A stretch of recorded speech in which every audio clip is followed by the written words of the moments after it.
रूप पाहता लोचनी, रूप पाहता लोचनी, रूप पाहता लोचनी, रूप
भक्त सुकृताची जोडी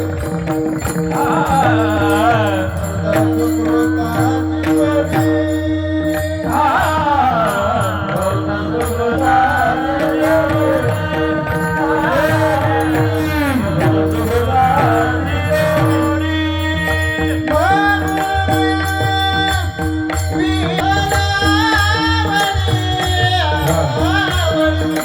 तो हा विठ्ठल बरवा तो हा विठ्ठल बरवा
श्री गुरु सारिखा तेरा श्री गुरु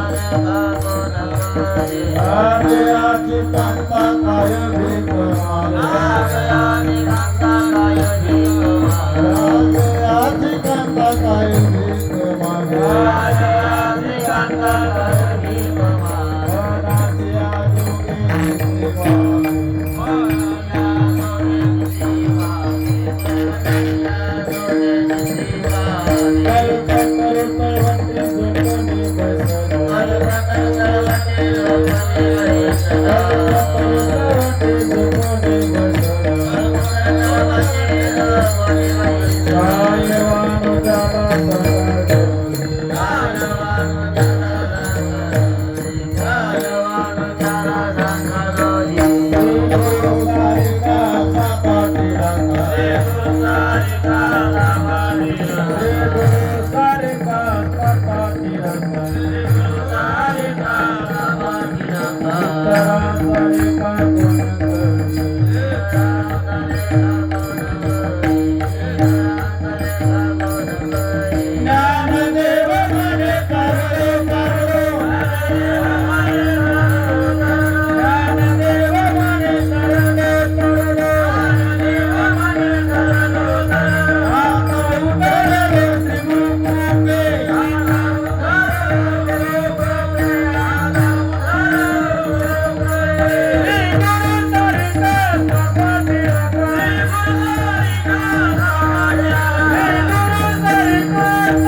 इतरांचा लेखा कोण करी राजयाची कांता काय बेक मागे जुजी ज्ञानदेव म्हणे तरलो तरलो आत उद्धरलो गुरु कृपे श्री गुरु सारिखासता पाठी राखा इतरांचा लेखा कोण करी विठ्ठल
दातुं मुनिन्दे समागष्टदिष्टं च मानन्दकन्दं ब्रह्मलिङ्गं भजे पाण्डुरङ्गं पांडुरंगाकरू प्रथमनवनं दुसरी जगन संतांची त्यांच्या कृपादाने कधीचा विस्तार रूपाभावी सद्गुरू नमो ज्ञानेश्वरा नमो ज्ञानेश्वरा निवृत्ती उदारा सोपान देवा नमो मुक्ताबाई त्रिभुवन पावनी अद्यत्र जननी देवा हे कृष्ण करुणा सिंधू दीनबंधू जगत्पते गोपेश गोपिका कांत राधा कांत नमोस्तुते तप्तकांजन गौरांगी राधे वृंदावनेश्वरी पुष्पानुसुते देवी प्रणमामि हरिप्रिये गुरुर्ब्रह्मा गुरुर्विष्णु गुरुर्देवो महेश्वरा गुरु साक्षात् परब्रह्म तस्मै श्री गुरुवे नमः विठ्ठल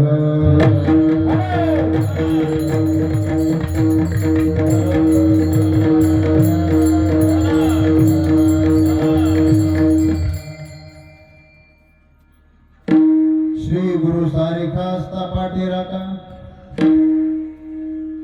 इतरांचा लेखा कोण करे राजयाचे कांता काय भीक मागे मनाची जोगे सिद्धी पावे प्रस्तुत प्राप्त कीर्तनरूपी सेवेकरता निवडलेला अभंग समग्र विश्वाची माऊली असणारे ज्ञानोबा आहे आपल्या सर्व संतांची माऊली असणारे श्री संत ज्ञानोबा आहे याचा 4 चरणाचा अभंग असून अभंगातून ज्ञानोबा आहे आपल्याला आपल्या गुरुचं महत्व सांगतात मायबाप विठ्ठल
तर महाराज अभंगातून आपल्याला गुरुचं महात्म्य सांगितलेलं आहे. तत्पूर्वी कीर्तनाला चालू करण्याच्या आधी थोडं लोक कमी आहे तुम्ही पुऱ्या गरबाला बंद करावं लागेल. तर या गुंफेवर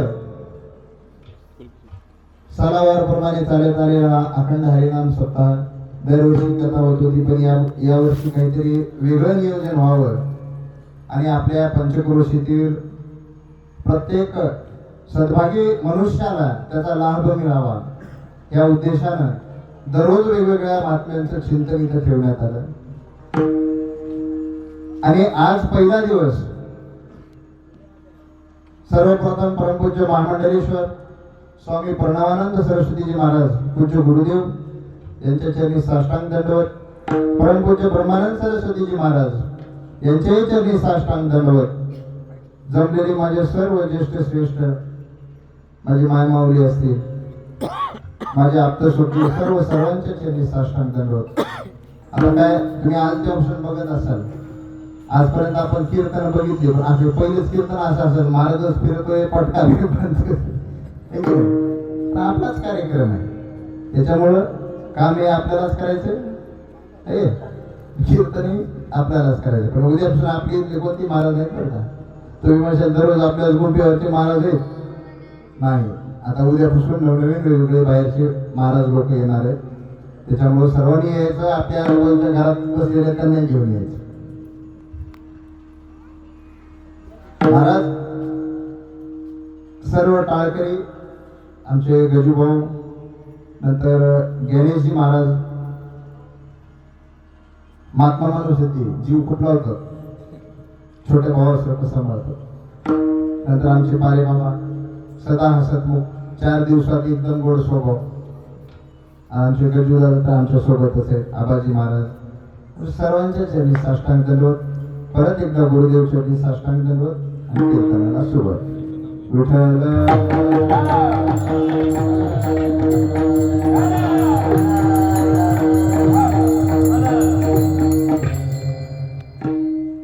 ज्ञानोबर आहे आपल्या अभंगामधून महाराज गुरुची महती सांगतात महाराज. आणि आज विशेष सांगतो तुम्हाला, आज पहिला दिवस आहे, भगवंताचं नामस्मरण किंवा भगवंताच्या रूपाचं वर्णन करावं असा अभंग आपण घ्यावा.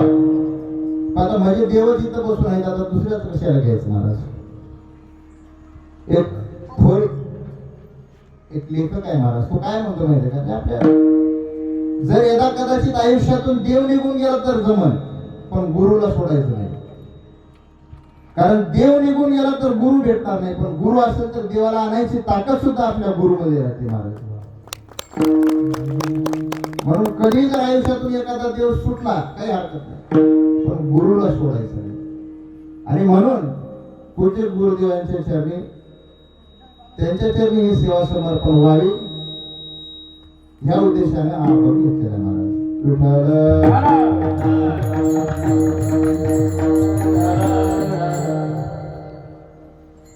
श्री गुरु सारिखा असता पाठी राखा, इतरांचा लेखा कोण करी. महाराज जर तुमच्या मागे ज्ञानोबा आहे सांगतात, तुमच्या मागे जर गुरु असतील तर या विश्वामध्ये असा कोणीच नाही माहिती ज्याला तुम्हाला आड होईल महाराज. कारण प्रत्येक प्रश्नावरचं उत्तर तुमच्या गुरुकडे भेटून जाईल तुम्हाला. आणि ज्ञानोबा यांच्या आयुष्यातील सुखाची पर्वणी म्हणजे सुवर्ण, काय म्हणतो आपण, त्यांच्या आयुष्यात एक सुवर्ण योगच आहे महाराज. साक्षात ते सुद्धा भगवंताचं रूप आहे. एक तर गुरु त्यांचा भाऊ, लक्षात घ्या बरं का, गुरु निवृत्तीनाथ, त्यांचे ज्येष्ठ बंधू आणि गुरु सुद्धा तेच. असं क्वचितच होतं महाराज कुठेतरी, शक्यतो आता असं नाहीच. म्हणून ज्ञानोबा राय म्हणतात, श्री गुरु सारिखा असता पाठी राखा. मुळात सांगायचं झालं तर निवृत्तीनाथांना आपण कधी ओळखलं नाही, कधी ऐकलं नाही, त्याच्यामुळे आपल्याला निवृत्तीनाथ थोडे परकेच वाटतात. माऊलींचा संबंध आपला सहसा येतो ज्ञानेश्वर माऊली, ज्ञानेश्वर माऊली म्हणल्यामुळं ज्ञानेश्वर माऊलीची आपली थोडस जवळीकता वाटते. तसं आपण माऊलीला ओळखू शकत नाही. माऊलींचा आपण म्हणलो माऊलीचा मला परिचय आहे, शक्य नाही महाराज, तेवढं विद्वान कोणी नाही अजून. माऊलींचा परिचय व्हावा एवढा विद्वान सध्या तरी नाही, आपण लावू शकत नाही त्यांचा अनुभव. पण माऊली सांगतात, श्री गुरु सारिखा म्हणजे त्यांच्या गुरु सारिखा जर पाठीराखा असेल किंवा गुरु सारिखा पाठीराखा असेल तर तुम्हाला कुठल्याच गोष्टीला कधीच भिण्याची आवश्यकता पडणार नाही म्हणतात. एक छोटस उदाहरण देतो म्हणजे लक्षात येईल. आपण गुरुला ओळखू शकत नाही, आपण गुरुला ओळखू शकतो. आता मी तर सांगितलं ओळखू शकत नाही, मग कळतात का आपल्याला गुरु? नाही महाराज, कळत नाही. एक उदाहरण देतो. एक कीर्तनकार होता महाराज, लक्ष द्या बरं का. विठ्ठल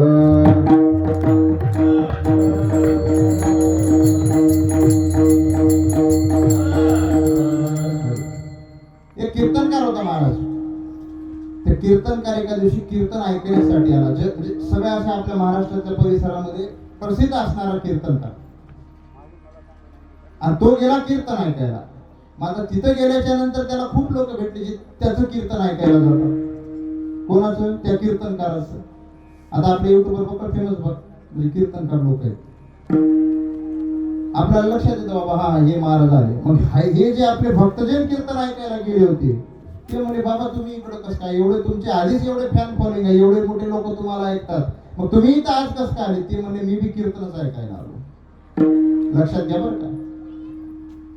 मग महाराज सगळेजण गेले, कीर्तन झालं, कीर्तन संपलं. कीर्तन संपल्याच्या नंतर तिथून उठून आल्याच्या नंतर त्या कीर्तनकाराला त्यांची भक्त मंडळी जाऊन भेटली महाराजांनी. म्हणजे अहो बाबा म्हणजे तुम्ही एवढं सुंदर कीर्तन करताय आणि बाबा काही कळत ना म्हणजे काय सांगायला ते.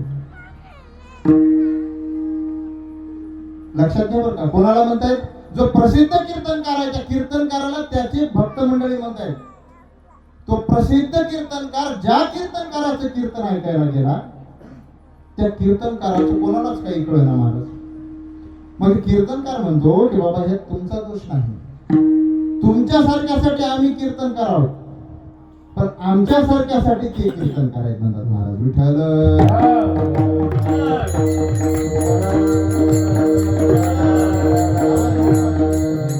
थोडा आवाज मोकळा कर. म्हणजे सांगायचं काय, संत सद्गुरूचा महिमा हे आपल्याला कळत नाही. बरं आपल्याला म्हणजे काय, संसारिक जीवाला कळणं शक्यच नाही महाराज. कारण आहे याच्या मागचं, आपल्याला भगवंताने दिलेले 5 ज्ञानेंद्रिय पंच कर्मेंद्रिय आहेत. आपण सर्व आपले जे आयुष्य आहे या इंद्रियांच्या विषय भोगासाठी घातलं महाराज. विषयाचे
आवाज मोकळा सोड की बे.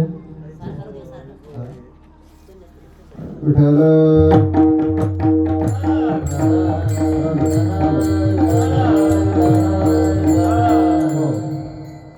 तर महाराज आपले पंच ज्ञानेंद्रिय पंच कर्मेंद्रिय आपण विषय भोगासाठी कायम फक्त संसारात या माया जाळामध्ये आपण विषय भोगासाठी सोडले. त्याच्यामुळे आपल्याला कळायचा काही प्रश्न नाही. आपण आपलं तर सोडावं. आपण आपले सर्व ज्ञानेंद्रिय कशात घातले? विषय भोगामध्ये. बरं जे योगी आहेत जे दररोज योग करण्याचा प्रयत्न करतात, योग करतात, त्यांना तरी गुरु कळाले का? नाही महाराज. योग्याला सुद्धा गुरु कळणार नाही, योग्याला सुद्धा संत कळणार नाही, योग्याला सुद्धा सद्गुरु कळणार नाही. लक्षात.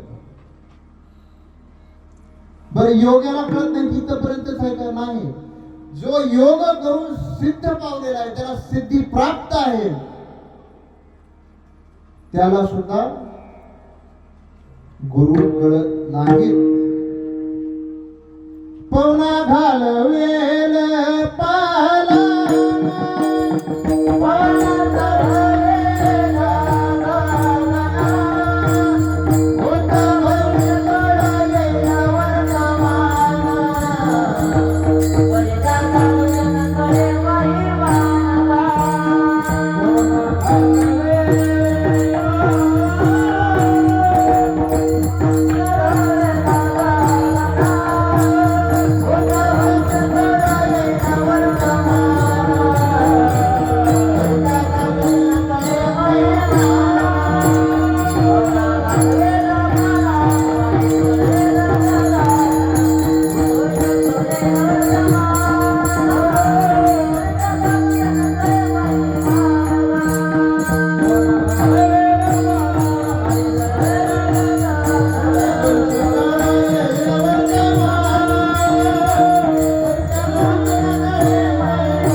पवना घालवेल पालान. पालान म्हणजे हत्तीच्या पाठीवर बसायला जे घालतात ते मोठं असं आराम राजाला जाण्यासाठी. एखादा योगी सिद्धाच्या जोरावर एवढी सिद्धी प्राप्त करून हवेवर पालन घालून जाऊ शकल. लक्षात घ्या बरं का, हवेला पालान घालून हवेवर ह्या पालान घालून खाली हत्ती नसताना त्यावर बसून जाऊ शकेल एवढी सिद्धी प्राप्त असणाऱ्या योग्याला सुद्धा गुरु सद्गुरूचा संत सद्गुरू कळणार नाहीत. महाराज विठ्ठल.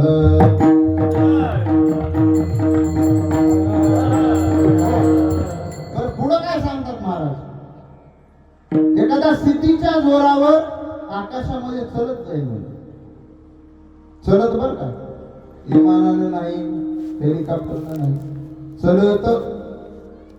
कशाच्या जोरावर महाराज? योगाने सिद्धी प्राप्त करून त्या सिद्धीच्या जोरावर चलत आकाशापर्यंत जाईल. त्याला सुद्धा गुरुचा महिमा कळणार नाही.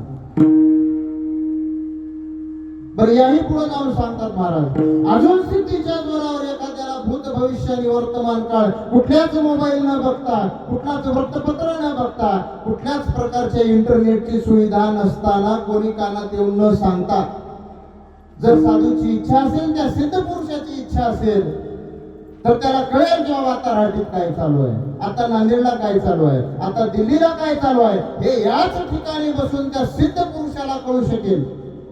महाराज सांगतात बघा. पण एवढ्या सिद्ध महात्म्याला सुद्धा संत सद्गुरूचा महिमा कळायचा नाही महाराज.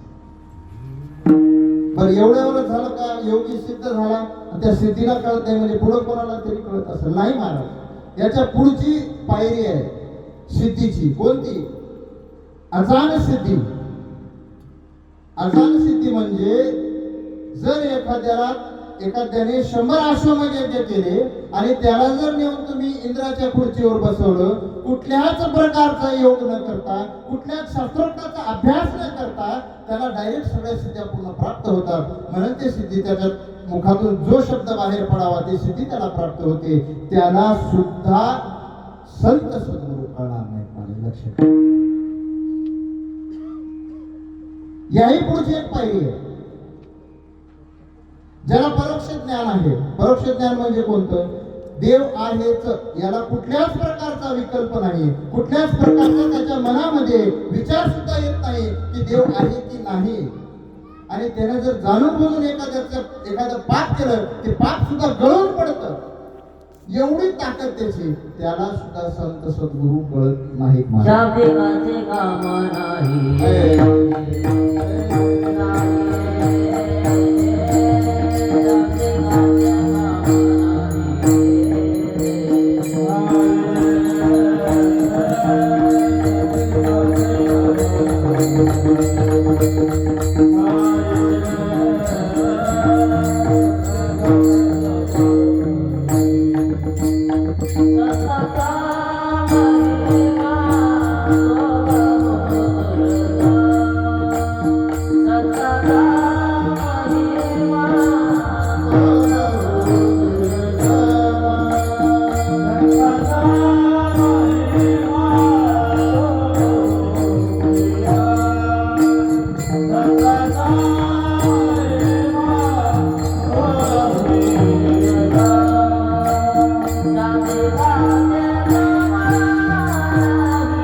एवढं सोपं नाही महाराज. ए बेटा सांगत नाही, ए बाळा, पहिल्या दिवशीची तडजोड आहे महाराज, सगळ्या गोष्टीची तडजोड आहे. विठ्ठल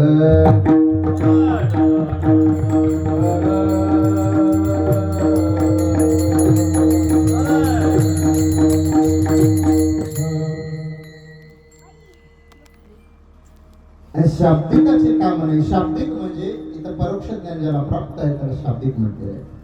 बरं याही पुढे जाऊन महाराज सांगतात, बरं संतांचा महिमा संतांना तरी कळते का? कळते का? इकडे लक्ष द्या, तिकडे काही नाही. झाली काय आपली पंगत झाली, सगळं झालं, आता काय इकडे बघा. हा? संतांचा महिमा संतांना तरी कळते का महाराज? कळते की नाही? संताचा महिमा संताची गाती, संताचा महिमा संताची गाती. दुर्लभया गती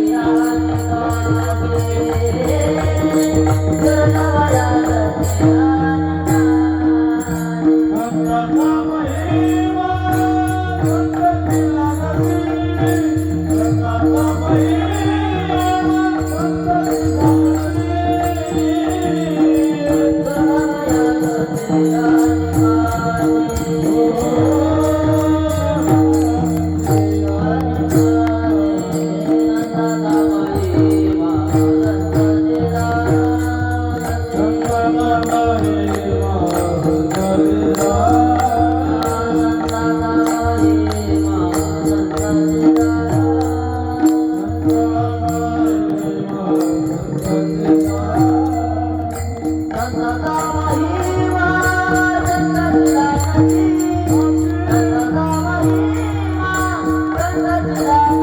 दुर्लभया गती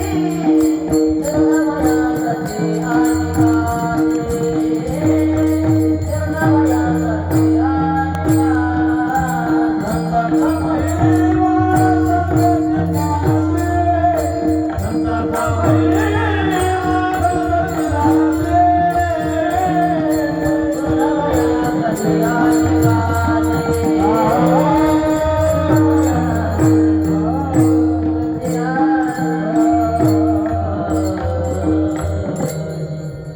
संतांचा महिमा फक्त संतच ओळखू शकतात. कारण काय तर ते त्या पदाला प्राप्त झालेले राहतात.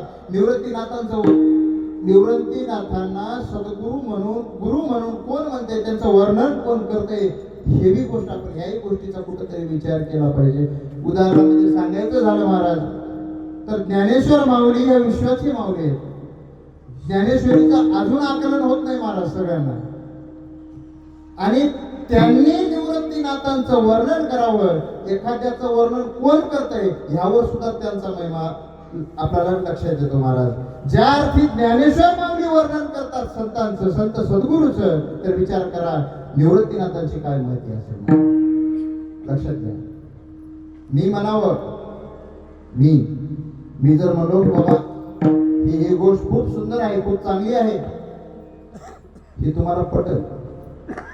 पण त्यापेक्षा जर गुरुजीने म्हणलं नाही ही गोष्ट चांगलीच आहे, तर ते तुम्ही 100% खात्री करता. तसंच ज्ञानेश्वर माऊलीने म्हटलेलं आहे, श्री गुरु सारिका असता पाटील आता, आणि ते कोणाच्या बाबतीत? निवृत्तीनाथाच्या बाबतीत म्हणतात. म्हणजे निवृत्तीनाथ आपल्याला पहिलं कळलेच नाही महाराज. लक्षात घ्या, आपण पहिले इथंच होतो, थोडं फिरून आलो. विठ्ठल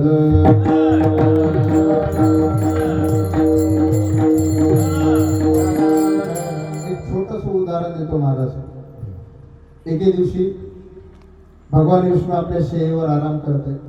आराम करत असताना नारदजी त्यांच्या जवळ जातात आणि जवळ जाऊन म्हणतात, देवा मला संतांचा महिमा सांगा. मग भगवान विष्णू म्हणाले, मला अचानक बाबा काय विषय, काय झालं, काय अचानक तुम्ही कसं काय विचारता? ते म्हणजे नाही मला माहितीच करून घ्यायचं, मला जाणून घ्यायचं संतांचा महिमा काय असतो नेमकं. मी ऐकले बाबा संतांचा महिमा मग नेमकं आहे काय? तेव्हा भगवान विष्णू म्हणतात, काही हरकत नाही, जर मला तुम्हाला संतांचा महिमा सांगायचा असेल तर तुम्ही एक काम करा. म्हणजे काय, म्हणजे काहीतरी काम करावं लागेल. ठीक आहे, काय करायचं काम?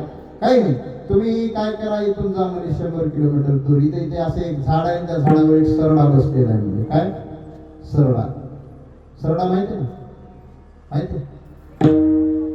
दुपारचा टाइम आहे, झोपायचा वेळ आहे. बरं हा उठा नगर काय झालं माझं थोडस उदाहरणाला सोडून बाजूला येत होता ते वर नारळ फुटलं ते थोडस धोत्रावर लागलं ते पावलं म्हणले सगळं खरंय म्हणलं मान्य ह्याच्या आधी काय झालं माझ्या मी वारीला गेलो महाराज होते सोबत आणि ते वारीमध्ये असंच कीर्तन होतं चालू कीर्तन करता करता मला काय थोडंसं उत्साही माणसं लागतात ते नवीन बैल आले की लवकर राहू धरत नाही म्हणतात तसा कार्यक्रम आपला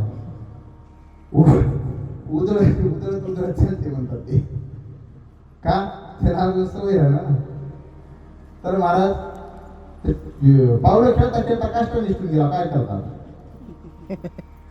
पावलं म्हणले महाराज म्हणजे वारीच पावली आपण काय विठ्ठल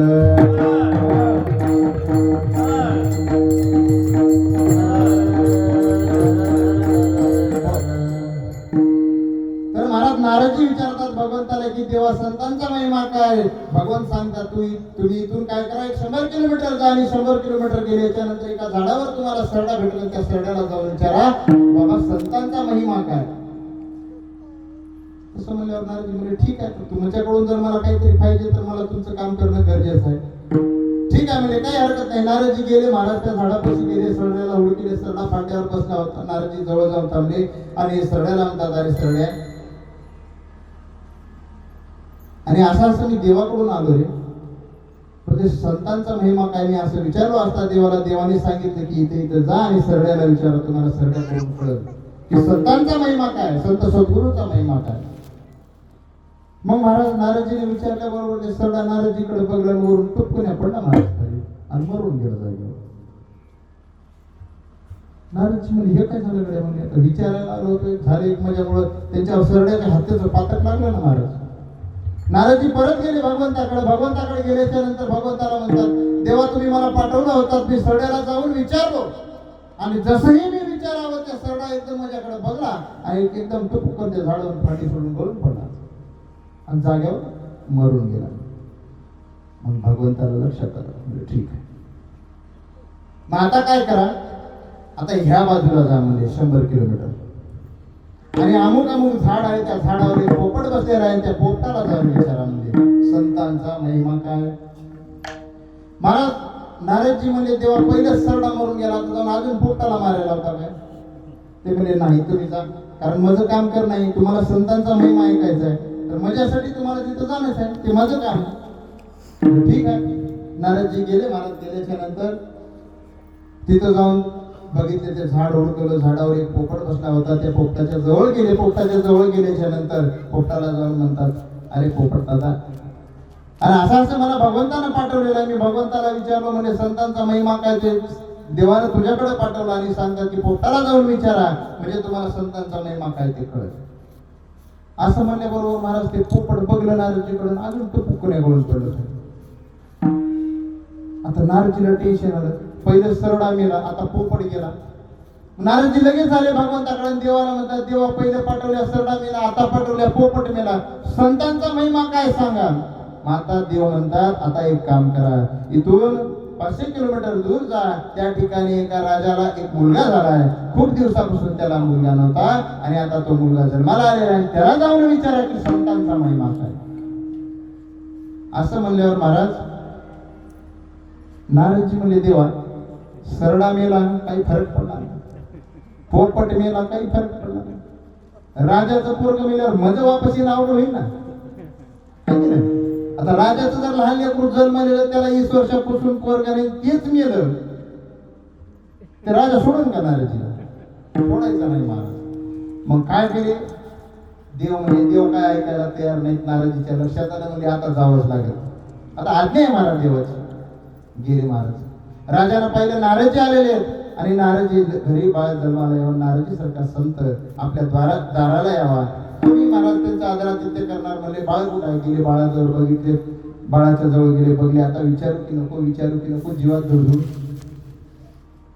काही झालं तर वापस जायची वादे मग महाराज कसं तरी करून जीव घट केला आणि म्हणजे ते हळूच त्या लेकराकडे बघितलं लेकराला म्हणलं अरे बाळा मग मी देवाकडे गेलो आणि देवाला विचारलो की बाबा असा संतांचा महिमा काय संतांनी मला पाठवले तुझ्याकडं. संतांचा महिमा काय ते लोक बोलू लागलं महाराज. लक्षात घ्या, गोष्ट तुम्ही ऐकलेली असाल, पण मर्मावर आपल्याला यायचं, त्याचं तथ्य काय, त्याचा सिद्धांत काय, संकेत काय, यावर आपल्याला लक्ष द्यायचं. लक्षात घ्या, ते बाळ बोलू लागलं आणि बोलू लागून काय म्हणतं, नारदजी तुम्ही मला ओळखला नाही. ते म्हणजे कसं काय, जेव्हा तुम्ही इकडे तिकडे 100 किलोमीटर गेला होता, ज्या झाडावर जाऊन त्या सरड्याला ओळखला, तो सरडा मीच आहे. तुमच्या पदस्पर्शाने, तुमच्या दर्शनाने माझी सरड्याची ही निवणी गेली, मला पोपटाची निवणी प्राप्त झाली. परत भगवंतानं तुम्हाला पाठवलं त्या पोपटाकडं. त्या पोपटाकडे जेव्हा तुम्ही गेलात, पोपटाला दर्शन दिलात, तेव्हा तो पोपटही गेला, पोपटाची ही निवणी गेली आणि तुमच्या दर्शनानं आज मला काय प्राप्त झालं, राजाचं युवराजपद प्राप्त झालं. लक्षात घ्या, संतांचा महिमा. लक्षात घ्या. म्हणजे संतांच्या दर्शनाने तुमचे एवढे पाप गळून पडतात की साक्षात तुम्हाला येणारा काळ, येणारा जन्म संत दर्शनी हा लाभ, संत दर्शनी हा लाभ,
संत दर्शनी लक्षात ठेव, एवढा लाभ आहे विठ्ठल.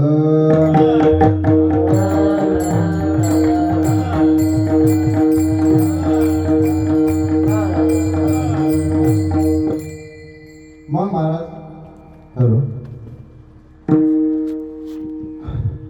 विठ्ठल.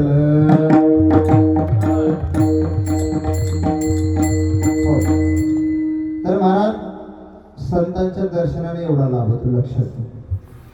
मग गुरु कोण आहेत तर पुढं आहे का, गुरु हा संत कुळीचा राजा, गुरु हा संत कुळीचा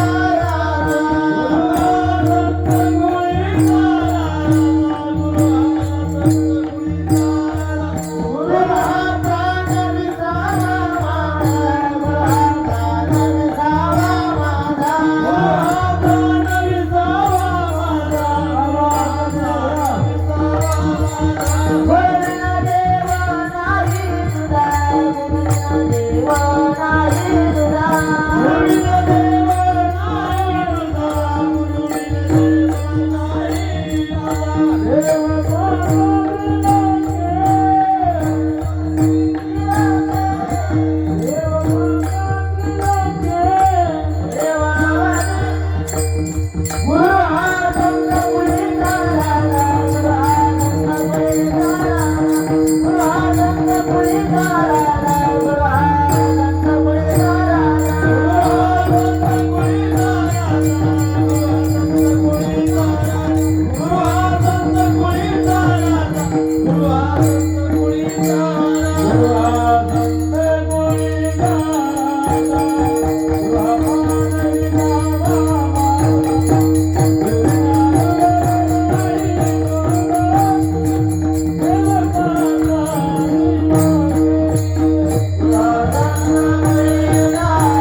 हा संतांच्या कुळाचा राजा आहे महाराज, लक्षात घ्या. आलं लक्षात? गुरुची महती आणि गुरु कोण आहेत हे लक्षात आलं. आता पुढे चला, एक तुम्हाला छोटस उदाहरण देतो महाराज, माझ्या आयुष्यात घडलेलं. आम्ही कुंभमेळ्याला गेले होते. आपण कुंभमेळ्याला गेलो होतो. गुरु श्री गुरु सारिका असता पाटीला कसं थोडक्यात सांगतो. आम्ही कुंभमेळ्याला गेलो तिथे रात्री आम्हाला 12-12:30 वाजले पोहोचायला. काही झोपायची व्यवस्था म्हणजे काहीच आपल्याला काहीच माहित नाही. पहिल्यांदा कुंभाला गेलो होतो महाराज. गेल्याच्या नंतर रात्री 2 वाजता, लक्षात घ्या बरं का, 2 वाजता रात्री परमपूज्य स्वामीजी उठून आमच्याकडे आले. येऊन बघितले, म्हणजे कुठून आला, त्यांची आमची ओळख नव्हती. स्वामीजींना आम्ही सांगितलं, म्हणलं स्वामीजी ऐसा हम नांदेड से आए. स्वामीजी म्हणले ठीक है, कोई बात नाही. आम्ही 3 जणी एका पांघरुणामध्ये झोपलो होतो. प्रयागराजला लई थंडी अपार. 3 कपडे घातले तरी थंडी वाजते महाराज तिथं. मग 2 वाजता स्वामीजी आणि त्यांच्यासोबत दुसरे 2 जे काही काम बघणारे होते, त्यांचं माझं नावही लक्षात नाही, ते येऊन गेले. आणि तिथून कंप्लीट 15 मिनिटाला स्वामीजी हातामध्ये 2-2 पांघरणं घेऊन आले. आपल्या गुरुचं महात्म्य सांगायचं म्हणजे. म्हणून सांगतो अभंगाचं पहिलं चरण. श्री गुरु सारिका श्री गुरु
आवडलं मला, सहज ऐकलं, मला म्हणून दाखवतो. 2च वेळ तुमच्या अजून 5 मिनिटं घेतो, जास्त घेते 5 मिनिटात. तिन्ही कडवे मोकळे करतो, तिन्ही चरण. कारण काय आपला टायमिंग होता 2चा, चालू झालं 3:30ला. ते 2 वाजता बसले महाराज. ठीक आहे. विठ्ठल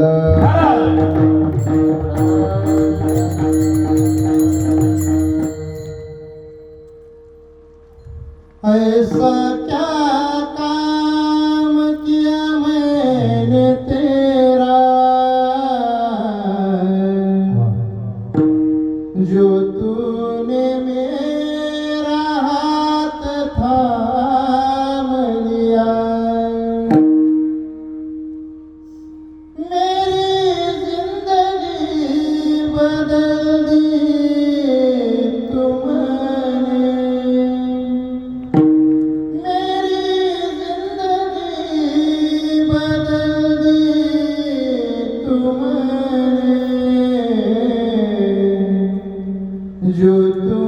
जो मैंने सिर्फ तेरा नाम लिया. ऐसा क्या काम. आपण काय करतो महाराज गुरुसाठी? काहीच करतो, काहीच. विशेष सांगतो, या मायाजाळात गुंतलेला माणूस काहीच करू शकत नाही, काहीच. फक्त एक बार गुरुच्या हातात हात द्या आणि त्यांच्या सांगलेले पावलावर पाऊल ठेवून चलत राहा, आयुष्याचं कल्याण होऊन जातं महाराज. काहीच लागत नाही, सगळ्या गोष्टीची प्राप्ती तुम्हाला जागेवर होते. त्याला प्रमाण देतात ज्ञानोबा आहे दुसऱ्या चरणामध्ये.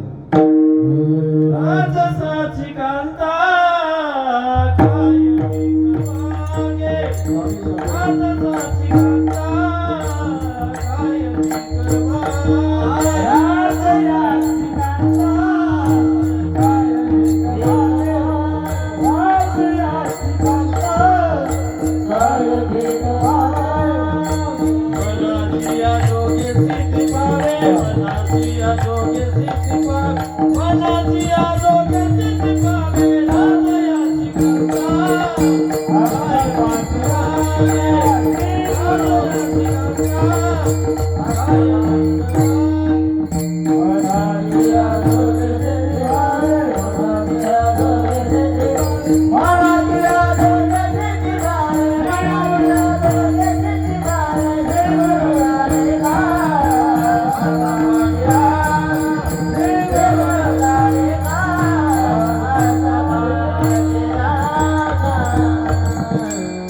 राजाची बायको भीक मागते का हो? बोला बोला मुली हॅलो काहीतरी. राजाची बायको नाही का? गरजच नाही ना महाराज. जाग्यावर बसून जे मागेल ते तिला भेटते, मग तिनं भीक मागायचं काय कारण आहे? ज्ञानोबा सांगतात आमचे गुरु म्हणजे आमचे राजे, त्यांची बायको म्हणजे आम्ही आहेत. आम्हाला जाग्यावर सगळं भेटतं म्हणतात. लक्षात एवढा महिमा गुरुचा आहे महाराज. काही लोकांना एवढं पटलं नाही महाराज. दृष्टांत पुढचा दृष्टांत देतात अभंगाच्या तिसऱ्याच्या. कल्पतर तळवाटी लोकोनी बैसाला, लोकोनी बैसाला. कल्पतर तळवाटी लोकोनी बैसाला, लोकोनी बैसाला.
महाराज तिसऱ्या चरणात ज्ञानोबा आहे उदाहरण देतात. एखाद्या कल्पवृक्षाखाली जर माणूस बसून आहे, त्याला बोलायची काय गरज आहे महाराज?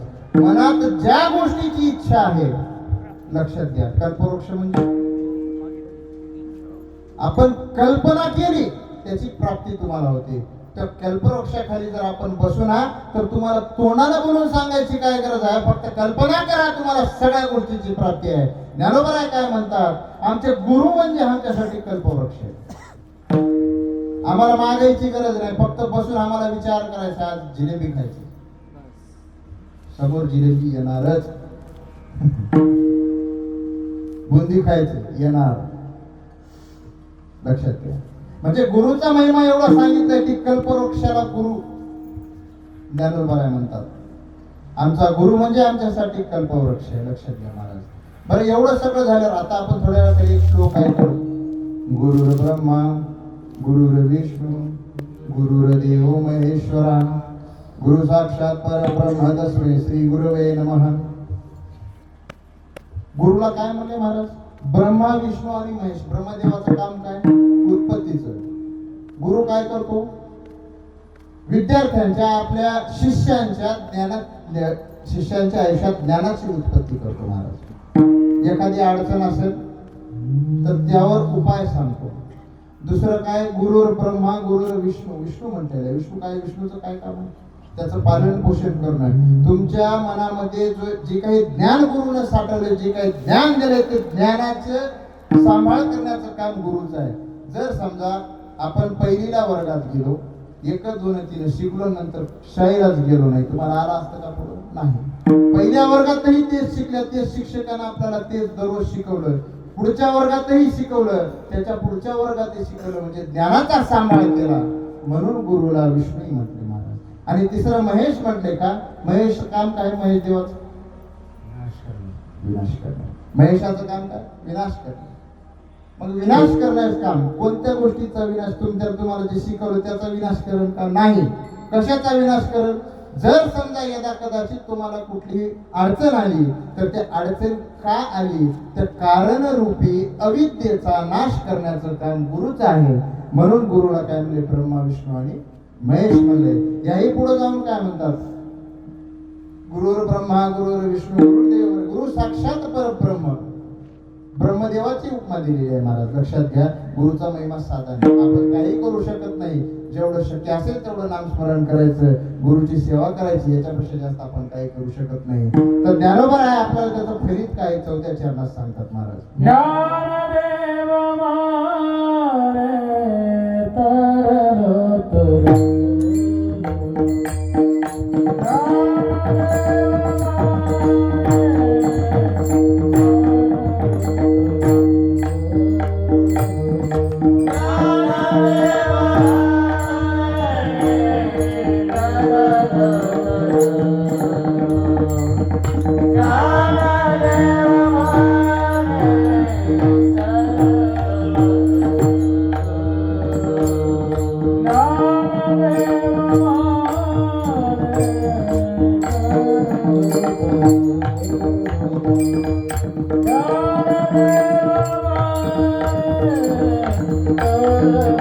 Oh